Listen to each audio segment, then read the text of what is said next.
Alexander AKA Sikandar the great 335 BC में मैसेडोनिया की पहाड़ी चीरकर दुनिया फतह करने की बुलंद इरादे लेकर निकला। इस बादशाह के हौसलों ने हिंदुस्तान की पहाड़ियों में पहुंचते ही दम तोड़ दी।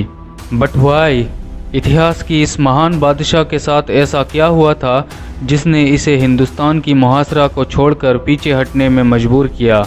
आइए जानते हैं।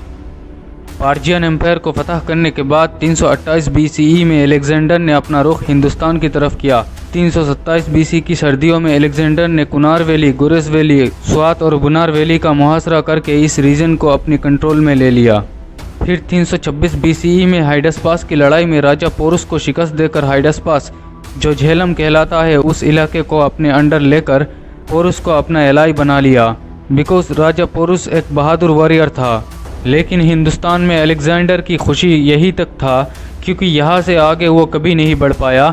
इसकी बहुत सारे वजह है। उन वजहों में से एक इंडियन सबकॉन्टिनेंट की ज़मीन और क्लाइमेट कंडीशन भी है जो उनके लिए बहुत ज़्यादा हार्श हो गया था। मानसून रेंज, घने जंगल और पथरीली पहाड़ों से गुजरना और आगे बढ़ना उनके आर्मी के लिए मुश्किल हो गया था।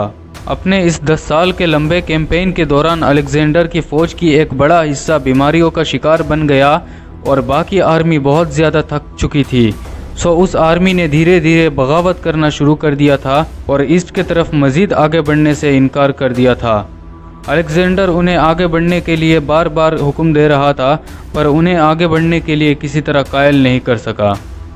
वहीं दूसरी तरफ अलेक्जेंडर को नंदा एम्पायर और बंगाल की गंगारिदाई जैसी ताकतवर एम्पायर से रेजिस्टेंस मिलना शुरू हो गया था और एक बड़े फौज से मुकाबला करने की डर से उसकी जनरल क्विंसेस ने उसे वापस लौटने के लिए कायल कर लिया।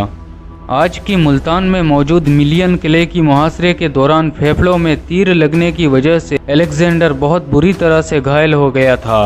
सो उसे मजबूरन जान बचाने के लिए पीछे हटना पड़ा। इवेंचुअली वो हिंदुस्तान की मुहासरे को अधूरा छोड़कर थके हारे 324 BC में बेबीलोन लौट गया। तो कुछ ऐसा ही था हिंदुस्तान में अलेक्जेंडर की campaign. That's all for today. Stay with us to get more.